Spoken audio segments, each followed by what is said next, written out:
দৈনিক প্রথম আলো তাদের প্রধান শিরোনাম ঢালাও আসামি করায় প্রশ্নবিদ্ধ হচ্ছে মামলা। এই খবরে বলা হচ্ছে, ছাত্র জনতার আন্দোলন ঠেকাতে আইন শৃঙ্খলা রক্ষাকারী বাহিনীর পাশাপাশি আওয়ামী লীগের দলীয় কর্মীরাও নির্বিচারে গুলি করে মানুষ হত্যা করেছে। কিন্তু এসব ঘটনায় একের পর এক ঢালাওভাবে আসামি করে মামলা করা হচ্ছে, ফলে এসব মামলা প্রশ্নবিদ্ধ হচ্ছে। আর আইনজীবীরা বলছেন, এমন করা হলে যারা অপরাধ করেছেন তারা পার পেয়ে যেতে পারেন। প্রথম আলোর অন্য আরেকটি শিরোনাম, 12 ঘন্টা পর কাজে ফেরেন চিকিৎসকেরা। এটি ঢাকা মেডিকেল কলেজে চিকিৎসকদের উপর হামলার ঘটনায় গতকাল রোববার সকাল থেকে যে কমপ্লিট শাটডাউন কর্মসূচি পালন করছিলেন চিকিৎসকেরা, সে সংক্রান্ত একটি খবর। এই খবরে বলা হচ্ছে, দাবি পূরণের আশ্বাস পেয়ে গতকাল রাত 8:45টার দিকে কর্মবিরতি স্থগিত করে 12 ঘন্টা পর কাজে ফেরেন চিকিৎসকেরা। বাংলাদেশ পাকিস্তান টেস্ট সিরিজ প্রসঙ্গে প্রথম আলো যে প্রতিবেদনটি ছাপিয়েছে তার শিরোনাম, লিটন মিরাজের বিশ্ব রেকর্ডে ঘুরে দাঁড়ালো বাংলাদেশ। প্রথম আলোর শেষ পাতার একটি খবর, নিত্যপণ্য সংক্রান্ত, শুল্ক কমিয়ে দাম কমানোর চেষ্টা। এই খবরে বলা হচ্ছে, আলু ও পেঁয়াজ আমদানিতে শুল্ক কর কমানোর প্রজ্ঞাপন আজ জারি হতে পারে। হাতে রয়েছে দৈনিক সমকাল, তাদের প্রধান শিরোনাম, চিকিৎসাহীন দুর্বিসহ একদিন, মেলেনি জরুরি সেবাও। এই খবরে আরও জানানো হয়েছে, শর্ত সাপেক্ষে কর্মসূচি স্থগিত করেছেন ডাক্তাররা। এই প্রতিবেদনের ভেতরে বলা হয়েছে, টিকিট কাউন্টার, বহির্বিভাগ, রোগ নির্ণয়ের পরীক্ষা নিরীক্ষা বন্ধ এবং জরুরি বিভাগও তালা।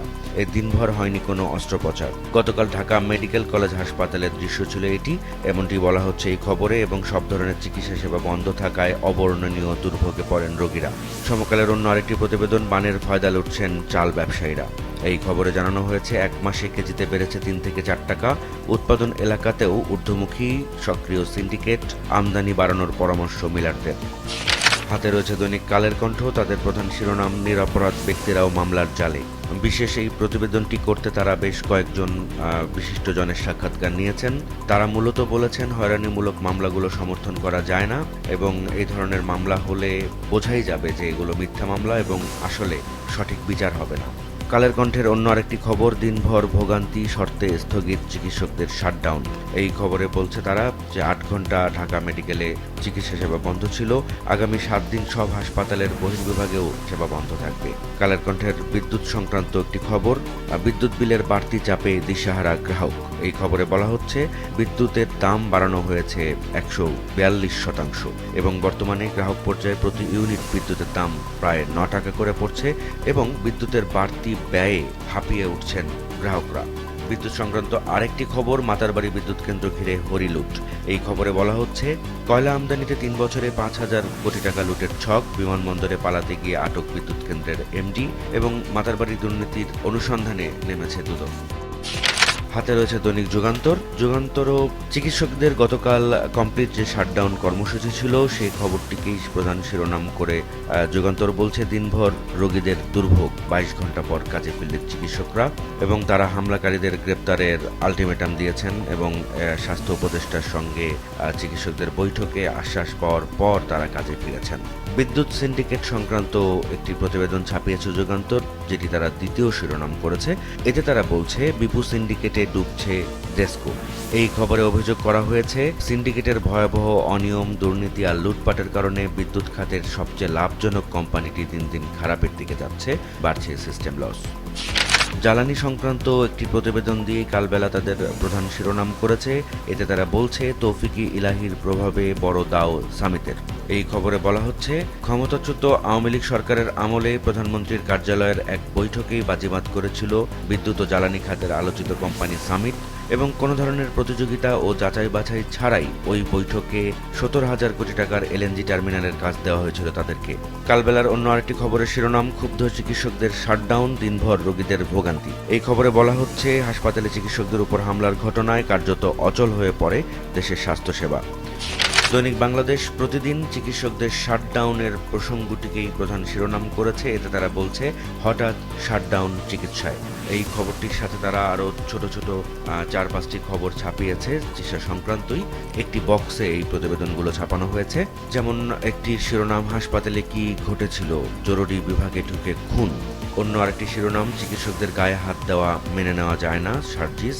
আরেকটি খবরের শিরোনাম, চিকিৎসকদের উপর হামলায় মামলা। অবর্ণনীয় দুর্ভোগ হাসপাতালে এবং কক্সবাজারের একটি প্রতিবেদন যেটি চিকিৎসক না থাকায় এক শিশুর মৃত্যুর ঘটনাকে কেন্দ্র করে, যার শিরোনাম চিকিৎসক নেই, মারা গেল শিশু। বাংলাদেশ প্রতিদিনের দ্বিতীয় শীর্ষ শিরোনাম রেমিটেন্স চোরা কারবারিদের পেটে। এই খবরে তারা বলছে হুন্ডিতে রিজার্ভ তছনছ হয়ে যাচ্ছে, সোনা হীরা চোরাচালানে তছনছ হচ্ছে রিজার্ভ, বছরে হুন্ডি হচ্ছে 91,000 কোটি টাকা। হুন্ডিতে জড়িতদের গ্রেপ্তার ও দৃষ্টান্তমূলক শাস্তি চান অংশীজনেরা। বাংলাদেশ প্রতিদিনের আরেকটি প্রতিবেদন যার শিরোনাম বিচারের জন্য হাসিনাকে দেশে ফেরানো উচিত।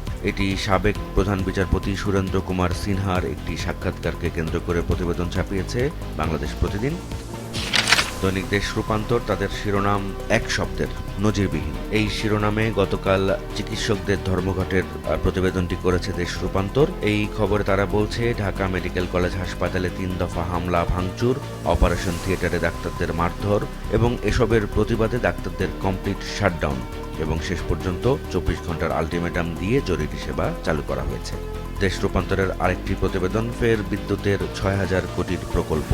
এই খবরে বলা হচ্ছে অপ্রয়োজনীয় বিবেচনায় প্রায় 6,000 কোটি টাকার বিদ্যুতের একটি প্রকল্প ফেরত দিয়েছে পরিকল্পনা কমিশন।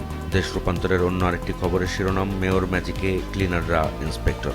এই খবরে বলা হচ্ছে ঢাকা উত্তর সিটি কর্পোরেশনের ক্লিনার ছিলেন মোহাম্মদ নান্নু, তিনি এখন বিদ্যুতের ইন্সপেক্টর। গত বছরের 18 ডিসেম্বর তার মতো আরও 7 জন ক্লিনারকে বিদ্যুৎ বিভাগের ইন্সপেক্টর হিসেবে দায়িত্ব দেওয়া হয়েছিল। এই খবরে অভিযোগ 5 থেকে 7 লাখ টাকায় এসব পদে কর্মচারীদেরকে নিয়োগ দেওয়া হয়, ঘুষের টাকা গিয়েছিল মেয়রের দপ্তরে। দ্য ডেইলি স্টার তাদের শিরোনাম patients suffer as doctors strike. এই খবরের সাথে সম্পর্কিত একটি ছবিও ছাপিয়েছে ডেইলি স্টার। অন্য আরেকটি শিরোনাম ডেইলি স্টারের বেক্সিমকো লন্ডার্ড $135 মিলিয়ন। এই খবরের ভেতরে বলা হচ্ছে Beximco group laundered at least $135 million by exporting goods through 18 companies without repatriation of the export value. এটি গতকাল সিআইডির একটি ব্রিফিং। সেই খবরে বলা হচ্ছে যে বেক্সিমকো গ্রুপের 18টি কোম্পানির মাধ্যমে $135 মিলিয়ন পণ্য রপ্তানি করা হলেও সেই টাকাটা দেশের আসেনি। খেলা সংক্রান্ত একটি খবরের প্রতিবেদন ডেইলি স্টারের Liton Miraz turn the tide on day 3।